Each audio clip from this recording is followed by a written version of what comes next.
Hello, everybody, and welcome to another episode of Messi and Co. Live Edition. I'm Ashley here, as always, with my incredible co-host Gian, and there is a lot to talk about, no doubt, no doubt. But first, I want to start with it's really great to be back. Obviously, Gian held down the fort last week with our incredible friend and colleague Javi Guerrero, and I was watching some of that episode. I thought it was great. I was in the process of moving, so that's why if you can see my background is different than normal.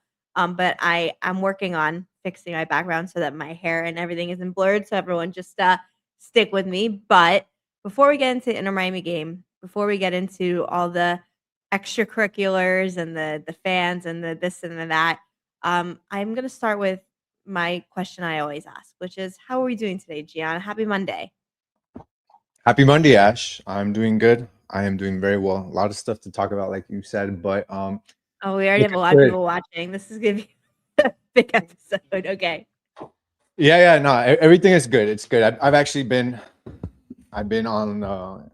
You've probably been getting a lot of notifications on the Messi and Co. X. I've been responding to a lot of the talk going on around the SG stuff, and I'm pretty plugged into it, and I'm excited to talk about it later on in the episode. A lot of misconstrued things, a lot of stuff people don't really know Mm. about. So I'm excited to talk about that. But excited for Inter Miami. What a great win. Excited to talk about that. Messi continues to ball out. This team's looking good. They're on the up and up. And I think that this show, these fans are always happy when we're finally hitting, a good spot in the season and things looking good ahead of the World Cup. So a lot to talk about. But yeah, I'm doing great. How about you? How are you feeling in your new apartment? I'm feeling super good. I'm Yeah. really excited for it. I like where I live. It's near where I used to live. I'm not gonna obviously.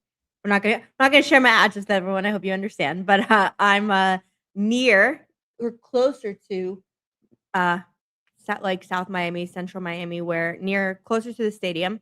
So I'm excited to be going to the stadium. I'm excited to be here in my new apartment. How are you gonna Um, get to the stadium? Is it somewhere where you'd be able to get like the metro rail or something? Or are you gonna be driving there, walking? Is it did we that talk close? about this? Did we talk? Oh no, we I thought haven't because we briefly briefly. mentioned it, but in passing, but you didn't really talk about it. Okay. Like, what would your stadium day like? It's game day. What would it look like for you? Well, it's changed now. All right. I'm gonna preface by saying, first of all, in Miami, the city of Miami has done a really good job of trying to use public transportation in a city that is obviously not designed for it, right? Like compared to other cities like New York, etc.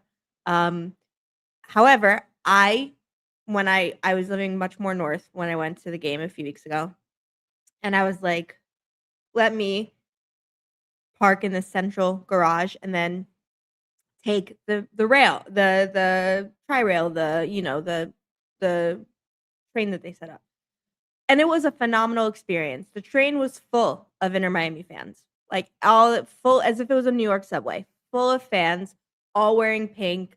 The energy was great. Everything was great. The only issue was I was by myself. I met my friend there who lives in a different direction. And so when I left after, I got lost getting off the station and I couldn't find my car. So that stressed me out. I found in the end, no doubt it was really good. However, moving forward, as long as I'm lucky enough to be able to either have the press pass or if I'm going with friends, I will park. Because I live closer now, so I can probably deal with it. But yeah. So anyway, this episode is too important. We have already over 80 people watching. This episode is going to be a lot to talk about, so we'll save my subway stories for next for next time. But I'm excited to be here. Excited to be back. You guys killed it last week on the episode. But let's get into it because we have a lot to talk about. And we're going to start on a positive note, okay? Because that's what we're an Inter Miami podcast. We're fans of Messi. We're fans of this team. We're from the city. We're Miami residents. We love it here.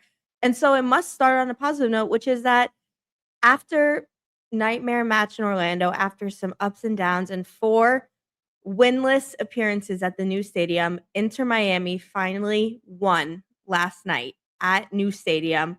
Um, 3rd straight win. obviously Messi has been in unbelievable form. We're seeing the best, not the best of him ever, of course, but getting ready for a World Cup. They said it on the broadcast. Both him and Rodrigo De Paul have been doing 2-a-day workouts, preparing themselves for the World Cup. That's a few weeks away. And no doubt about it, Messi is playing like the greatest player of all time. And so on that note, my initial thoughts from the game was it was great. The win was great, playing against our old coach in Phil Neville. I thought the team and the structure, the second half, everything was really strong. And we got the first win and hopefully first of many. So I want to start on that positive note. Really good. I have to go grab my door really quickly. So Gian, you say what your thoughts of the game are. Yeah, I thought it was a great game.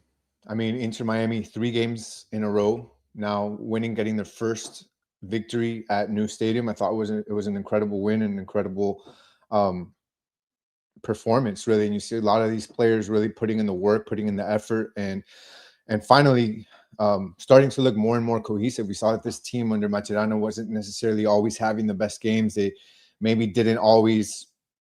I mean, sometimes they look top level, then the next game they didn't. I think that we're seeing a bit of consistency now under Hoyos for whatever reason that may be. He's trying out new things, trying players out in different positions. But I thought this game was good. Inter Miami just continues to dominate on possession like they do every game. Um, they continue to. I think we're starting to see improvements on different lines. So the defense starting to look better. The midfield as well. The attack was never really something that we were overly Problem, yeah. concerned about. But this team is now scored. If I look back at the recent games, they've now scored 5, 4, 9, 11 goals in their last 3 games. I mean, that's just incredible. And the And defense has really picked up. this is, and we'll talk about that later on, but this is the first shutout at home the entire season, whether at Chase Stadium or at New Stadium. So to see that, I think, is an even bigger sign that this team is doing better. And you got to like what you're starting to see with Hoyos making some changes that were very much needed. Guys that it's not easy changes to make. I'll give you an example. Like you talk about Maxi Falcon. Maxi Falcon, Yeah. to me, I is was gonna bring still him the up best. too. He's still the best defender alongside Mikael, in my opinion. He's still the best. His performance, however, had dropped as of recent. He's not in his best form, and that's when you want a coach to make the tough decisions. And bringing in a guy like Lujan, who has looked better and is in better form, to sit aside Mikael, and I think that that's looked really well.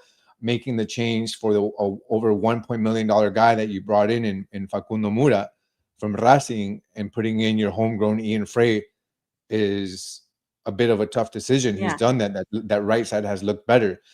Reguilon, slowly him working his way back from injury, and as great of a job as Noah Allen has done on that left side, Reguilon Reguilon looks does give you a fantastic, little yeah. bit better. Yeah. So I think that there's incrementally been the team has been progressing throughout the lines. De Paul also continuing to have good games, getting better. Yannick Bright.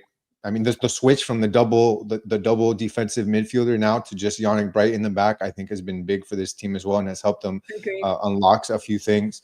Suárez, we'll talk about him in a moment, but Suárez making a huge difference on this team. Unfortunately, Tadeo Allende now looks like he may be out for maybe the rest of the season, having gone through a knee surgery in Spain, in Barcelona, actually.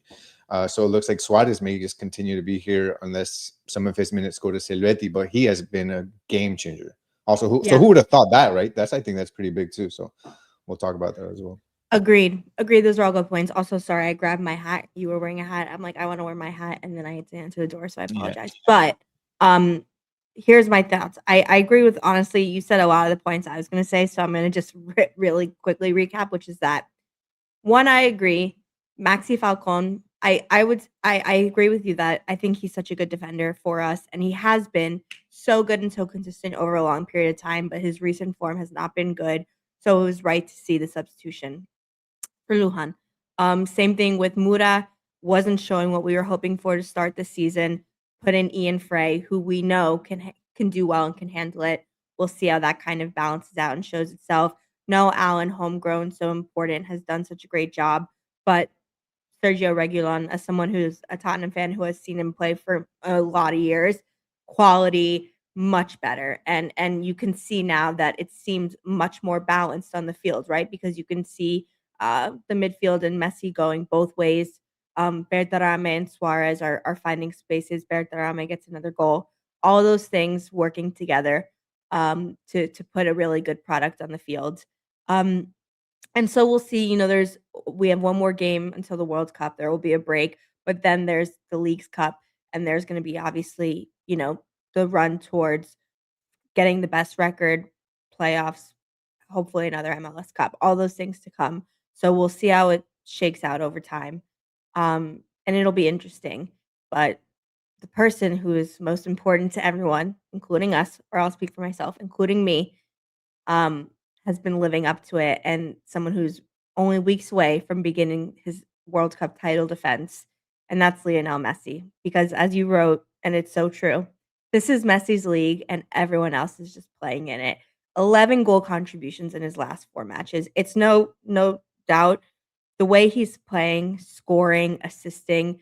The assist he had last night was disgusting. I mean, he went through like 5 players in the box. I mean, it's not even fair at this point. You know what I mean? Like he's supposed to be at the end of his career. And the way he's playing, no one wants to get near him. He's too good.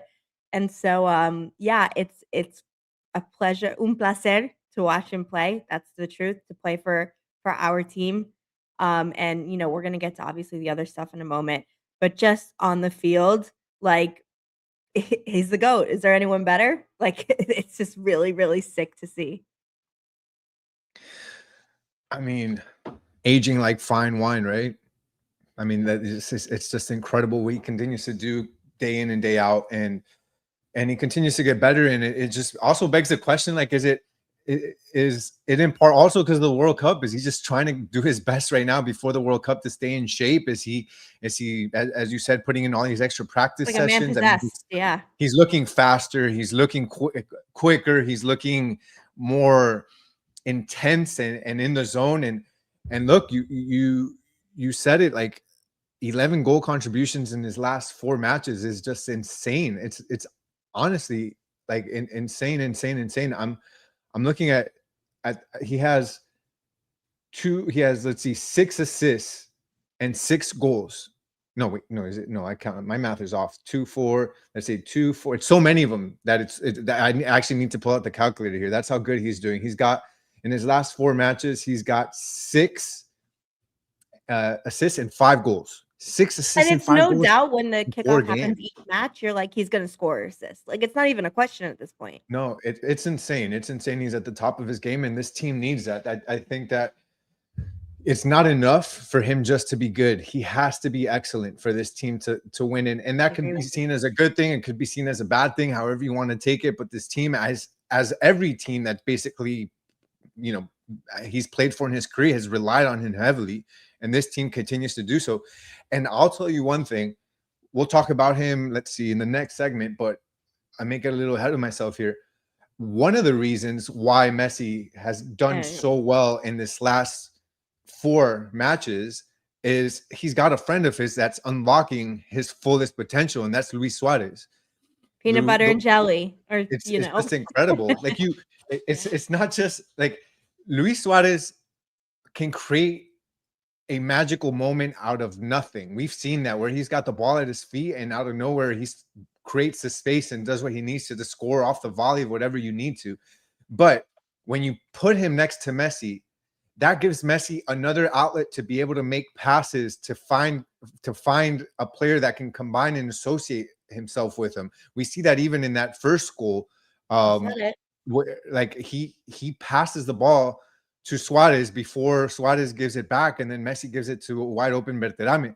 Like Suarez is always in the right place at the right time, and Messi's benefiting from that wholly and incredibly. And I think that if this continues, then Suarez may be seeing a lot more minutes after World Cup, because why Yeah. change something that's working? And look, you've got Rodrigo De Paul who's now helping on that right hand side with Messi. We've seen that, like that combination. We talked about it last episode, where you would see a lot of that association with Jordi Alba on the Beautiful goal left in side. Cincinnati. Yeah. Yeah, now on the right side, it's with De Paul, and now he's got Suárez on the left. So he's literally surrounded with Suárez on the left, De Paul on the right, and that's just going to further increase Leo Messi's potential, increase his performances, and give him two guys that know him so well that he can.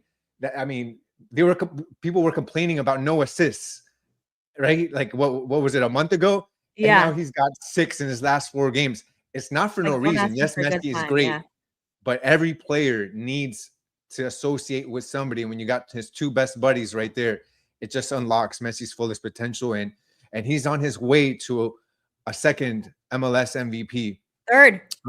Third Yeah. MLS MVP, and on his way to, I mean, for as much as this team has gone through different coaches and players and all that, we can see another supporter shield and another MLS Cup if Messi continues down this route. It's just incredible to watch this. Agreed. I agree. And I mean, another thing, obviously, we said it, is getting into that World Cup form. Only weeks away. Weeks away. All the rosters are being announced. It was just announced today that Neymar was put on the roster for Brazil, which makes me happy, by the way, because I know this is a Neymar podcast. But in the World Cup, I want to see the greatest hits. I want to see the best, the players who bring the most excitement. And so give it to me. You know what I mean? Like that's what I want to see. But anyway, yeah, look to your point.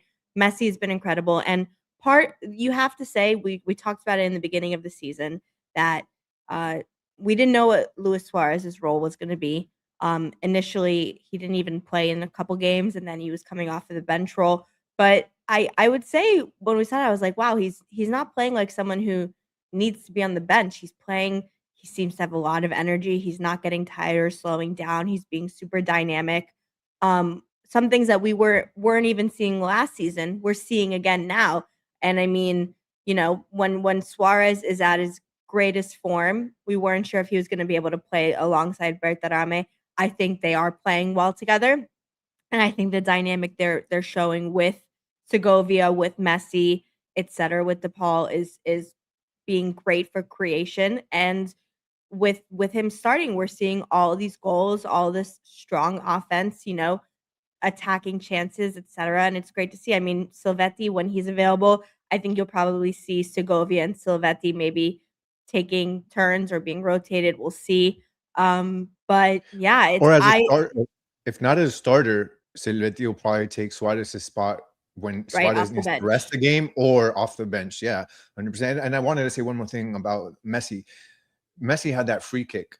That was Oh my god, I can't believe I didn't go an in the net. incredible free kick, incredible.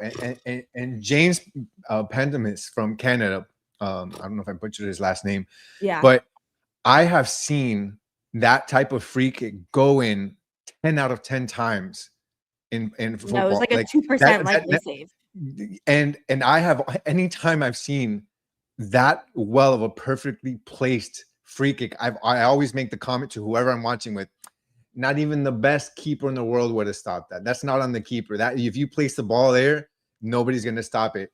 And James Pantemis actually stopped that. It's just insane. I was like, what a party pooper, man. Are you serious? Like I right know now? that would have been Not be such so a try sick hard. to That finish was the game off. I insane. know. Yeah. Yeah. No, So I I just mean, wanted to say that. yeah, I mean, kudos to him, but it was one of Messi's best free kicks, and there's no planet that gets saved on. And so credit to this guy. He gets a good save, even though obviously it didn't show up in the win column, but it was important. It was overall still a great game. El Pistolero, Bertarame, etc., all doing a really great job, and in the end getting the important first win and new stadium. And so before I'm gonna transition to this, because we're gonna talk about we've already started kind of talking about the Bright, Segovia, De Paul, how they all played really well. Someone I want to bring up who it was not on the field but was very important is Phil Neville, right? This was Phil Neville's first game back since taking over the Portland job, I think, or playing where Messi was available. And obviously, for Inter Miami fans like us who were there before Messi, and before all this happened, Phil Neville was our coach, and he had a tough roster that was trying to do everything they could to make room for Messi. And he was the coach who had to kind of be the face of a team that was not necessarily tanking, but not set up for winning. They were setting up for preparing for Messi. And I always liked Phil Neville. I enjoyed his personality. I thought he was a great coach and voice when this team was starting to grow and getting that fan base. I thought he was very communicative, etc. And it was just nice to see him. I wish him all the best. I'm glad he's doing well in Portland. I'm happy we got the win. But that brings some tension too. I mean, look, Ian Frey, Yannick Bright, they or not Yannick Bright actually, just Ian Frey, Noah Allen, etc. Think about it. They were really just teenagers with Phil Neville, and he did a great job of mentoring them and having different players like Gonzalo Higuain, Pizarro, etc., right? To have on this team. And so yeah, I just want to give him a quick shout out. It was nice seeing him again. Yeah, I think that he deserves his flowers. He was a guy that was put in here, and did the job he did, and I think you can credit him for bringing in some of those homegrowns that you see now, right? Like Yeah. he maybe didn't win anything, but he certainly had a part in what we're currently seeing right now with some of these guys. To talk about just as an example, but in another league like Xavi in Barcelona, right? He went in there and he's credited with bringing out some of the young guys like Lamine Yamal, Kouassi, some of these young players, and they left their imprint on the team. So anytime you can bring in those types of guys and have them back here at home, well, obviously New Stadium wasn't here when he was around, but I think this is kind of must be bittersweet for him, right? Yeah. To be able to come back here and see what he was a part of building, And he and was to he see it was all very come to important. fruition. He was important, and for him too, like he even said it, he knew that if Messi was going to come here to Miami, he wasn't going to be around for it. Like he was prepared and ready for it, and it didn't catch him by surprise. He knew that if Messi came here, he was going to bring his people, and he was okay with it. Like he was fine with it because he had already felt like he accomplished what he needed to do, and he left his imprint on the team. So. Yeah. 100%, I agree. And of course, in the end, with Messi and everything, it worked out to our advantage. But yeah, I did enjoy him, and seeing him do interviews earlier this week with the Miami press and the what is it, like the kind of camaraderie they had. It was nice to see.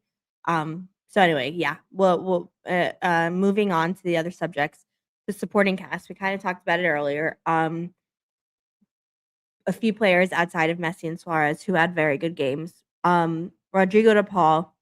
First of all, I want to talk about this assist he had in Cincinnati, that midweek game. The fact that Inter Miami won that game when there was 8 or 9 goals scored in such a hostile environment was crazy. And I just thought that I remember the link up of De Paul and Messi and Suarez and that gorgeous goal that they scored. Rodrigo De Paul has been playing not similarly to Messi in terms of as good as Messi, but both players who are going to be on the Argentina roster. I don't think De Paul is going to be starting. I don't think he expects it to, but they are both getting themselves ready to defend a World Cup, right? And they just won Copa America, then they won the World Cup, then they won Copa America again. Argentina is a team with a lot of targets on their back, and I think he has also stepped up his game preparing for this tournament. And we're seeing it on the field. He both from his emotions that he always shows, and his engine just being everywhere and making really good technical plays. He's stepped up. Look, De Paul has been through a lot of ups and downs here at Inter Miami. He came in with a hefty price tag after the loan, and with a high expectation on him. At times, it looked like he was living up to it. Then, not so much. Did really well in the playoffs, and then the final. Then comes back MLS over Cup the winning goal, season. yeah. Comes back in this season, and he's had some moments of brilliance, but he's also had some moments at quite the opposite. And for me, like this game against Portland, I think it was one of his better games. He did well, and one of the things that he's brought, especially this season more than ever, is and especially when he's able to play higher up, is really, as I was saying earlier, being able to associate himself with Messi and unlocking Messi a bit more and helping him out with an outlet to pass, and he's been spectacular with that. Also, now him showing us that ability to be able to shoot from outside the box and add another dynamic to Inter Miami's attack. We've seen some golazos, Yeah. and he's scored a couple of them, and he shot a few others that if it wasn't for an incredible save by a few of the keepers, he would have scored a couple of more. So on the attacking side, I think it's been phenomenal. I think the biggest issue that maybe some of us have had with his performances have been in the midfield. Him making careless passes when the team is trying to build out of their own side of the field and losing it, and then giving up a quick counter, I think he's shown that weakness. It hasn't been good. It's something that he needs to get better at. We've also seen where he doesn't get back into the right I mean, spaces, or a he Vander plays goal, yeah. lazy. He Think plays about that. very lazy. He's just, I mean, Yeah. it looked like like the bullfighters where they have the red cape and they just go, ole, go ahead and pass. And he's done that a couple of times where it's just completely Dos lazy toros, yeah. defending. Yeah. And then at the end, people are pitching at the defense because when it's a one-on-one against, Lujan, or one-on-one against Mikael or Maxi Falcone, and he gets beat. Well, before that, there was a shitty defensive sequence by the midfield, and it's like a lot of times it was De Paul that was on the side of that. So I thought he did a lot better against Yeah. Portland, and making sure that he was playing better defense and getting himself into the right spot. So I really like that about him, and I think that if he can continue to build on this performance, especially on the defensive side, this team would be better for it, because we've seen that this team is not going to have any issues attacking or scoring Yeah. goals. I mean, again, you Yeah. talk about 11 goals in 3 games. The defense Crazy. has been the issue. 2 goals against Toronto, 3 against Cincinnati.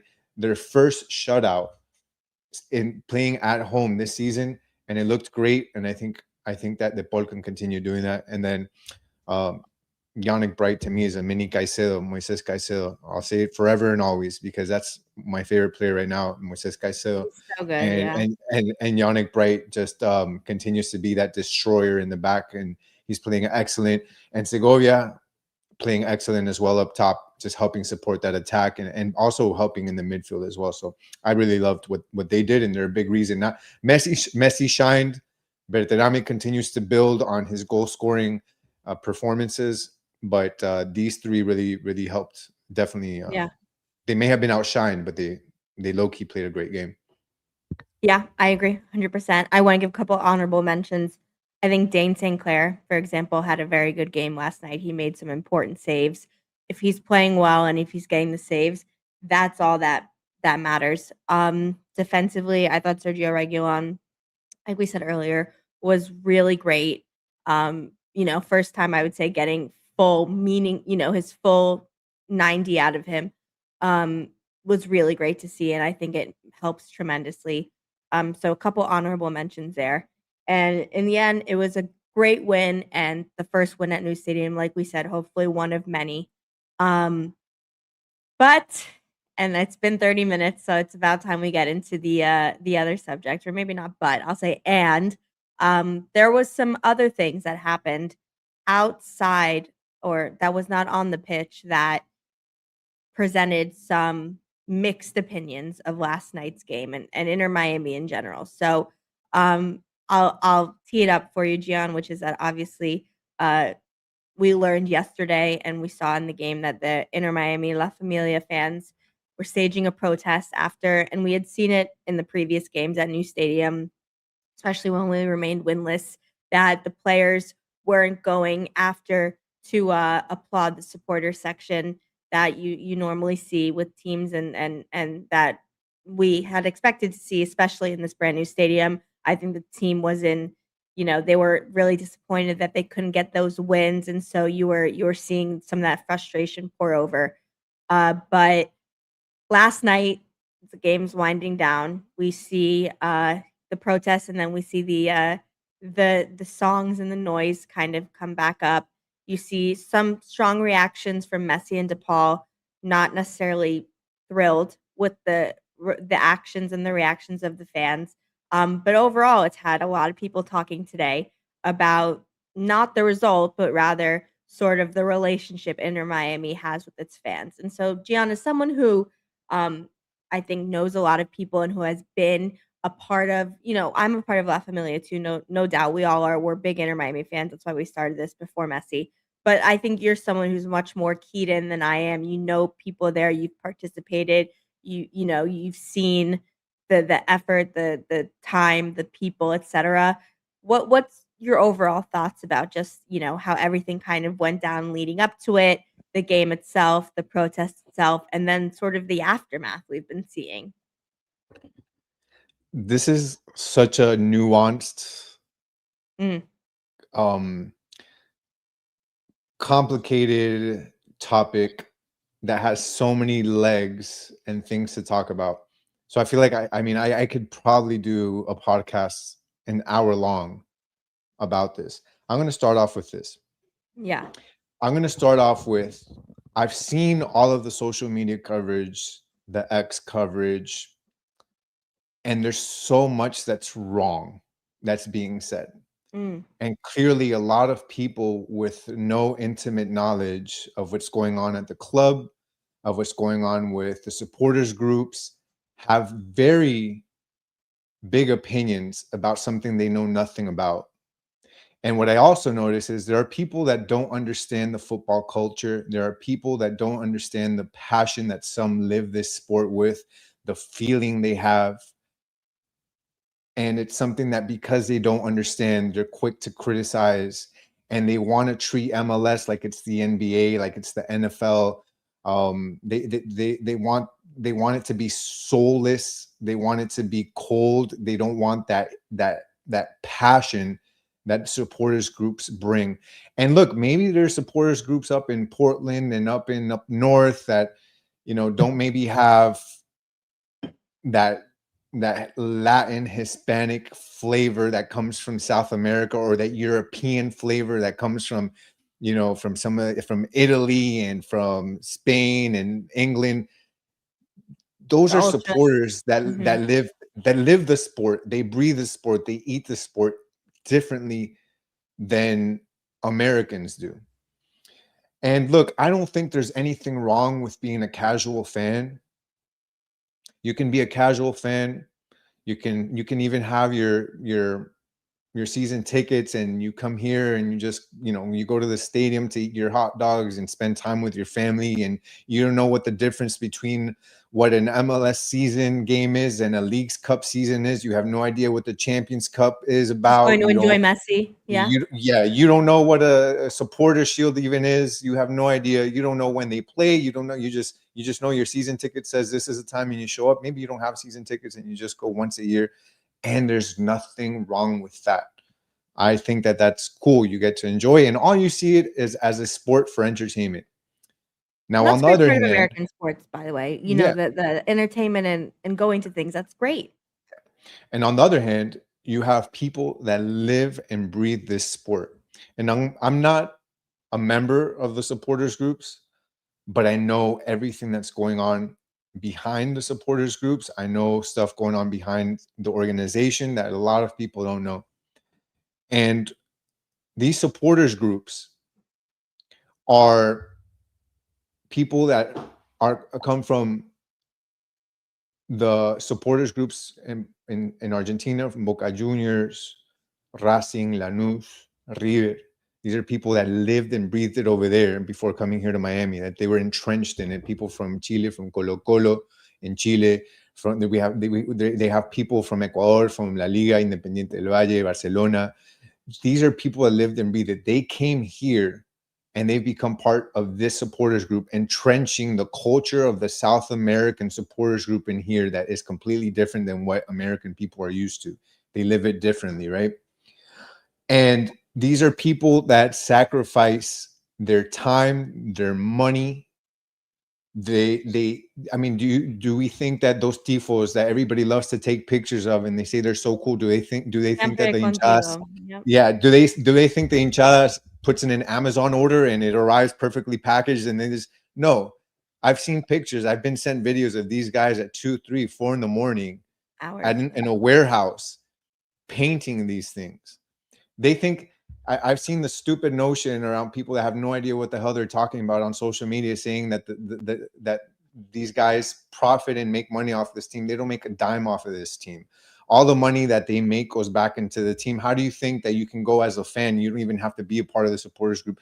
Go to the supporters pre-party and get free meat, free choripanes, all that's money that they make themselves from their memberships and from the tickets that they sell. Yes, they get tickets cheaper, but the money and profit they make goes right back into the team so that they can make all the cool things and flags and everything that you guys love to take selfies with, right? That's where that goes to. So my point is that there's two types. There's casual and there's actual supporters. They may not understand each other. Neither is wrong, but we can't discredit the other and say, hey, because you're a casual fan and you don't give a shit about, people saying hi to you or whatever, that they're wrong. No, they live it differently. And it's a passion that this team needs. Inter Miami Fans are needs the heart of teams. Inter Miami needs them. And look, they may say the supporters are only here because of Messi. The supporters, the majority of them, the ones that I know, they were here from the Miami Fusion days. They were here before Messi, and they're going to be here after Messi. When Messi wasn't here and the stadium was half empty, who was always there filling out the supporter section? Vice City, Southern Legion, a few of the others. They were the ones there. And when Messi leaves and the ticket sales go down and nobody gets season tickets anymore, guess who's still going to be there? The supporters. That's why they're important. The team, and you can ask any player in any league, you can ask them, and they're going to tell you that the supporters mean so much to them. If not, the stadium is going to sound like a chess match, like a tennis match. Like, why do you think home field? Why do you think the term home field advantage is important in football? Why do you think it's because the grass? Because the grass is a certain way? No, it's because of el aliento, the support, the singing that goes on. That motivates the player. So I want to preface with that, right? Okay, so I've set the scene, right? This isn't a protest that came out of nowhere. It's not just a protest because the players didn't say hi. This is the culmination of quite a few events and things that have happened in the background that has led to this, right? Let me check something because okay, I just want to check because yeah, go ahead. No, I'm just checking because I know a few of these the top guys on the supporters are watching this and they text me. I just want to make sure I'm not saying anything I'm not supposed to say. So, yeah, and you guys and the supporters, I appreciate you guys listening to this. So I've seen a few reports by some people saying that this team gives the supporters everything, that they give them free, that they give them discounted tickets, that they give them access to events, that they give them, I don't know this. Look, they give them discounted tickets because they need them. Inter Miami needs the supporters. They're not doing the supporters a favor. They need them to be there. If you only knew how much this team begs the supporters to be there, it's funny how much they need this team. And on top of it, they sell them, and then they get the money and they again pour it back into the team. This team hasn't held up their side of the bargain with the supporters groups. People may think so, but they don't know what goes on in the back. And I'll give you. In what sense? I can't give you all the details because there are things that aren't supposed to get out. But I'll give you probably ones that are the biggest glaring ones. Club World Cup.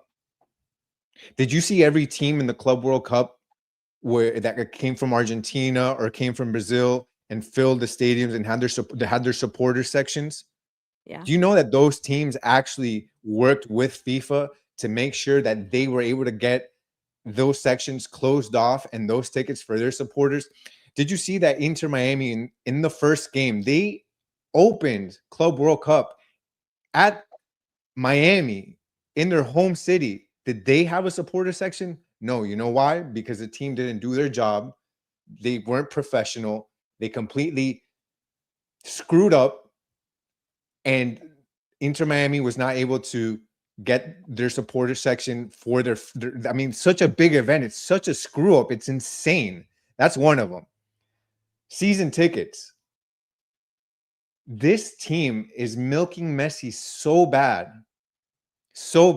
and put money ahead of everything before sporting, before the fans. They put money ahead of everything, that they were so worried about selling season tickets that they didn't take care of La Familia. They didn't take care of supporter section. These people, supporter section that used to bring in 500 or something people into the supporter section, didn't have the space that they needed to be all grouped together and bring everybody, because they were selling season tickets to randoms, to nobodies, and taking space away from the supporter section. Do you see how small the supporter section is at New Yeah. Stadium? I don't know if you noticed, but they Yeah. were more I worried sat about next to him selling a couple season weeks tickets. ago. Like, look, people may not know this, but Inter Miami gives a certain amount of tickets aside from the season ticket holders to the supporters groups, gives them the tickets so that they can sell to their other supporters that don't have the money for season. Not everybody can afford season tickets. Yeah. Maybe like 50 to 60% of the supporter section can't afford season tickets. I mean, it's a luxury. Like, people, I mean, come on. Yeah. So that's why they would give single ticket game tickets to the supporter section, so that they can, sell those. And then the people that can't go to all of them can buy one here or there. And then they decided to not do that and give all the tickets away to season ticket holders over to supporters. They screwed them, completely screwed them. There's that and a bunch of other shit that people don't know about. And they act like Inter Miami is all high and mighty and taking care of the supporters, where they're not. So little by little, those things start to accumulate with other things, again, that I can't mention. Those things start to accumulate. So what happens? Inter Miami says, we don't have the full support of the team, or as an organization, right? The front office. I don't even know if I'm supposed to name some of these people. I know the names of these people in the front office that are dealing with this, but they say we don't have the support like we should from this organization. At least we have the players, right? That's what we have. At least we have. That's who we show up for. We don't show up for Mas. We don't show up for Beckham. We don't show up for these front office guys. We show up for the team, for the players on the field. We spend hours doing everything. At least we have them and their respect. And then what happens?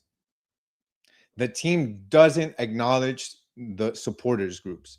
Whether win, lose, or tie, it is part of football culture, whether you want to accept or deny it. And whether you know it or not, because maybe you're a casual, the football team is to acknowledge the supporters section out of gratitude, win, lose, or tie. Now, there may be a game here that doesn't happen, or maybe it doesn't happen 2 games in a row, whatever the case may be.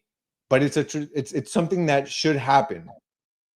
And this team, after like 4 games in a row, does not say anything to this team. They say nothing. They don't go up to them. They lose against Orlando City in the most humiliating, ridiculous, poor performance in a long time. It was an embarrassment to this team. And even though they were losing in such an ugly fashion, the supporters group never stopped singing. They supported them 100%. And after that game, that team, the players, even if they were mad, whatever it is, we've seen this in other leagues. Teams that lose, they still go up. They didn't have the decency to go and say thank you, even though we put on a piss poor performance, even though we shit the bed, even though we sucked. You guys were still there for us. They went straight to the locker room, them and their leaders. And the only one that showed face, that had the cojones, the balls to go and say something, was Noah Allen, who walked up to the fans, apologized, said thank you for the support. He's the only one. And he's one of the youngest. What type of example is that? When it's the leaders of the team who should be showing face for them. What type of example is that to everybody else? And that was what did it for this team. That's it. So explain the That's what chant. did it. Explain the chant, because there's that's the thing that's important context, and we're seeing a lot of messages about it though. Natalia is saying choosing to chant jugadores is a low blow though, and some people are, getting the Okay, back and and forth. that's also a, a, a story that isn't that people don't fully know. I'm going to give you a little bit of background there too. So, number one, I'm going to start with this. The team knew, they were informed that the supporters group was not going to was going to do this protest, and they were not going to show up with any instruments, and they were not going to sing. They knew this, right? You would think that if the team knew this, they would give their fans not their fans, the players a heads up, right? Hey, Messi, De Paul, just so you know, this is what's going on. Suárez, this is what's going on. You would think that they would say something. They said nothing. They said nothing. But they probably thought, you know what, this is beneath Messi, beneath De Paul. Oh, they're all stars, or they're the best. They didn't say anything. Now, the plan originally did not have that song in it. That was not the plan. The plan was just a silent protest. Somewhere along the line, still don't know who did it, who came up with it, whose idea it was. Somewhere along the line, the idea of changing that song Jugadores, and the original version of Jugadores is Jugadores la concha su madre, a ver si ponen huevos que no juegan con nadie. That's players, your mothers, you know what? Let's see if you guys put balls because you're not playing with anybody. And we know that that song is usually used in the worst of times when the team sucks, the team is playing with no heart, they're playing the worst, and they're gonna get bitched at by the team. That's when that song is usually used, right? But that wasn't in the original plan. They weren't supposed to do that. That song and the version in which they said it, and I'll tell you what the version that they actually sang. They put jugadores respeten a su hinchada, saluden a su gente que no les pida nada. The version or the supporters group said is players respect your supporters group, say hi to your people. We don't ask for much. But the first time that song actually came up was in La Previa, where they get together before the game and they start to party and everything. That's when a video came up that they were singing that. But that wasn't in the original plan. I don't know who came up with that. Mm. So 85 minutes goes on. They start to sing that song. And here's what I think. And I was talking to some of the leaders of the supporters group, and I gave them my opinion. I'm in 100% agreement with them that the protest should have happened. I think that the players and the team haven't acted accordingly. Maybe the best option was not that song. Again, it wasn't part of the plan, whoever came up with it, but it wasn't the best option. And if you're in the middle of a game and you hear that song that you know so well as an Argentinian, you probably take it the wrong way. Yeah. And I think that maybe I'm going to go with maybe Messi didn't hear the full lyrics of it and thought it was the original one and took offense to it, which is why he went like this. Like, what the hell are you guys doing? What are you talking about? Especially being up 2-0. I can understand that. But the reaction later on, I don't think was a good one, where Messi doesn't go to say hi to the hinchada. He tells his players to come on, let's go to the locker room. Don't even go there. I don't like what De Paul did, pointing to the star and saying, we got you all this. He didn't even point to the crest. You can tell he doesn't give a crap about the team. He just cares about, himself. So he was pointing to the star saying, we did this for you. I don't like that response, but I will say that I think more than anything, they probably didn't hear the actual song and they heard what they thought was the full-on Jugadores thing, and they probably reacted in a way where they're like, dude, what are you guys doing? Because that's mad disrespectful. So all in all, what I just think is it was just a bad situation. It was a bad situation. I don't think anybody likes that this happened, and it's actually turned into something a lot worse than what it should have been.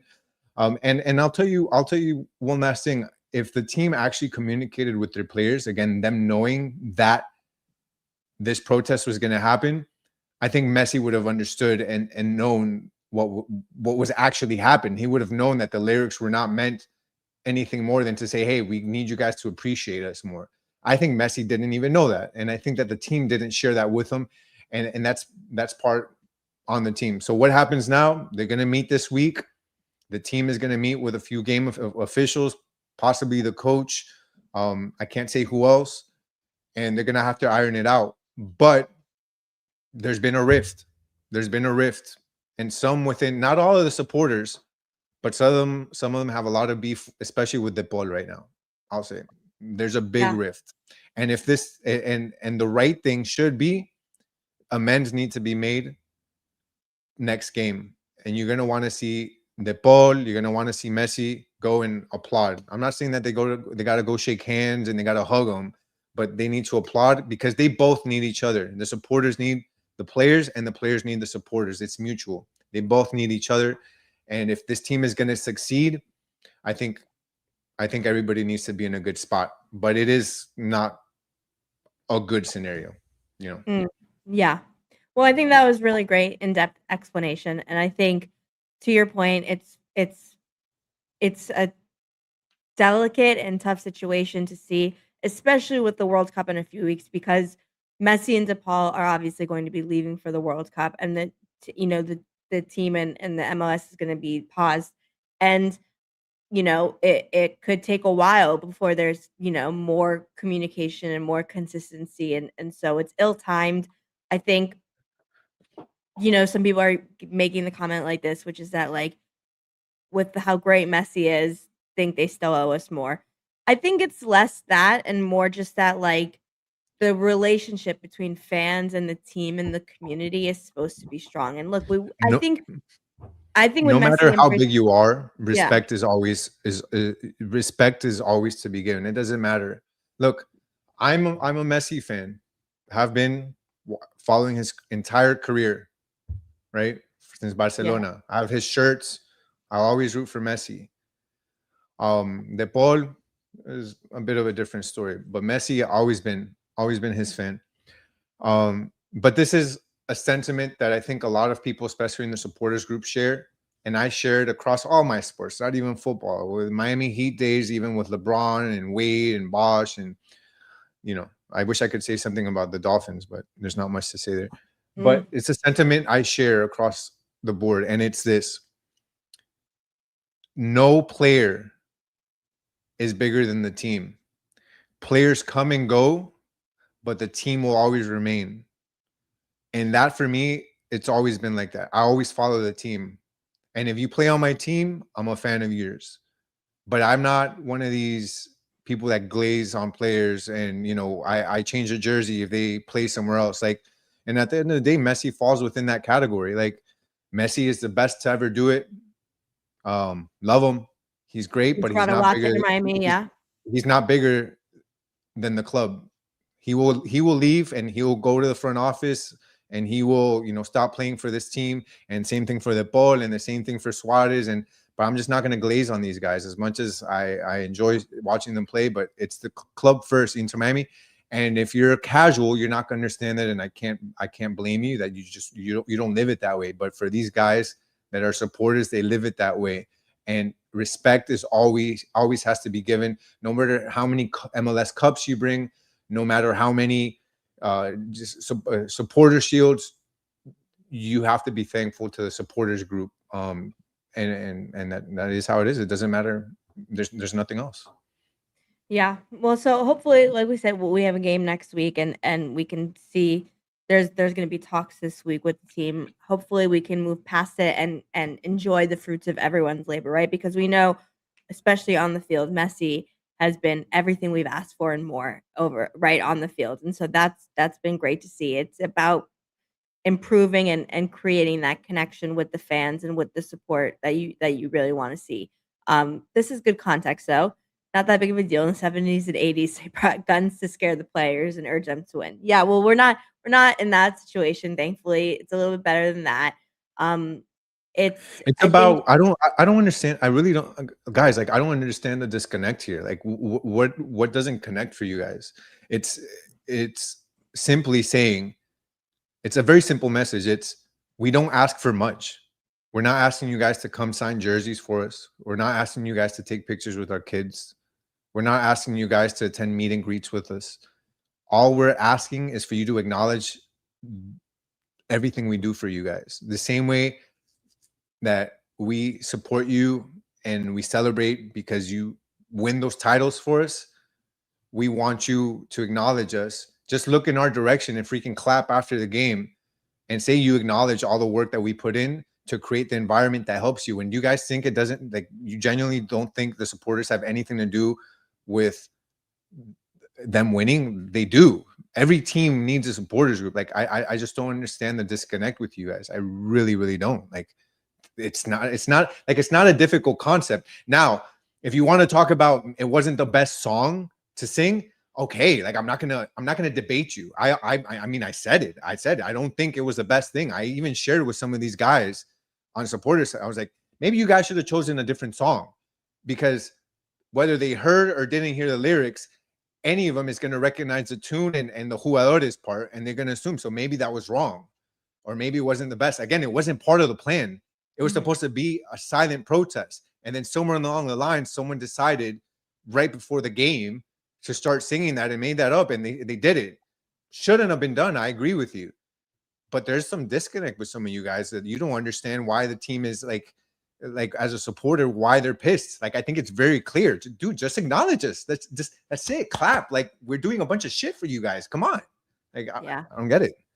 No, I think, well, fans, everyone, The I onus think is on the wants. club. Sorry, and the onus is on the club. The onus is on the club. I mean, again, there's so much that goes on in the background with the club, and so much, there, so many things that they've not done that leads to this. This isn't just the players thing.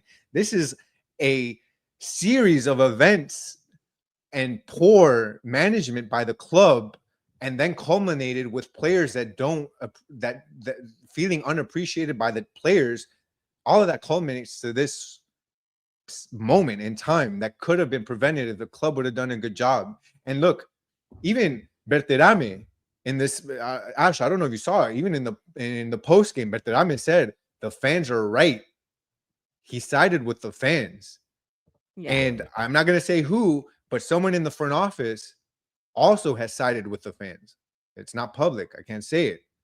But whether you guys want to believe it or not, the team knows they screwed up. And why do you think they're having meetings this week? They know that they screwed up.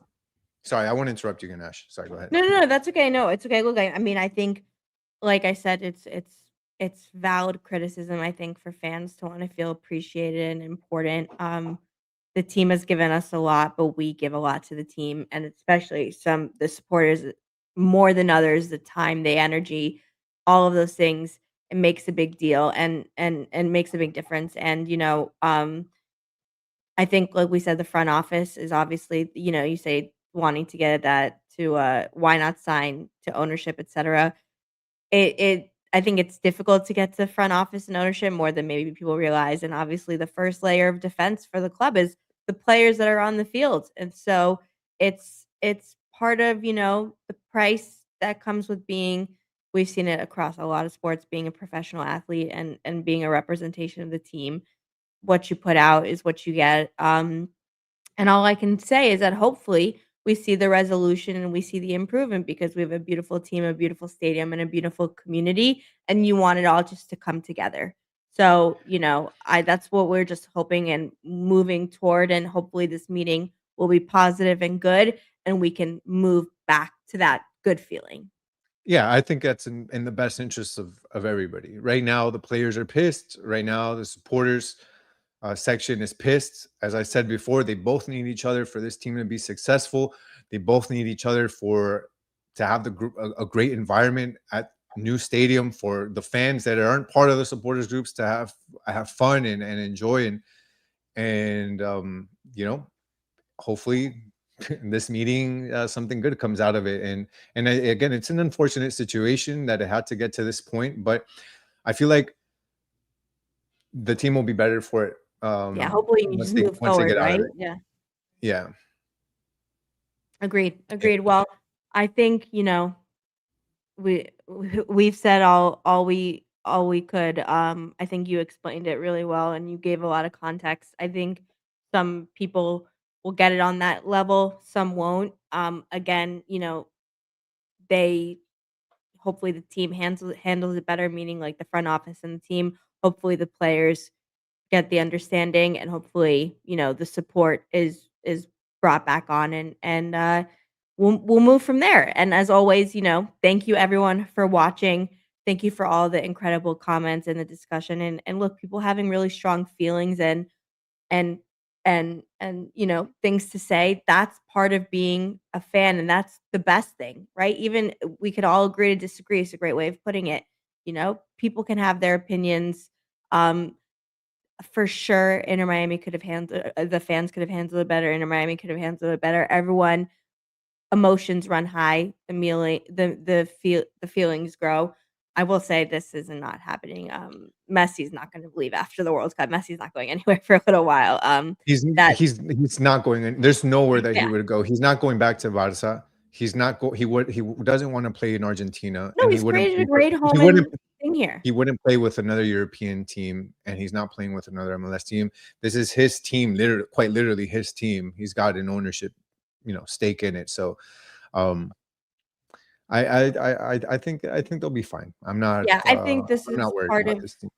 part of part of what happens, the emotions, the tolls, the ups and downs of sports. We got to win on the field. Hopefully, we get a win with the supporters coming soon. We'll have to wait and see. Giving positive vibes and hopefully understanding across the board. But again, everyone, thank you so much for watching and tuning in. We had a lot of people tuned in. I think it was a great discussion. It was great information being shared. We saw a great Inter Miami win at New Stadium, hopefully first of many. And we'll see how everything unfolds. So as always, make sure you are following us on X at Messi & Co. Subscribed on YouTube at 5 Reasons Football. We will continue, and especially Gian, who luckily has the know and has the intel, we will continue providing updates, seeing how things unfold. So make sure you're following and subscribing, and we'll see what happens. So thank you again for listening and for watching. It was a pleasure.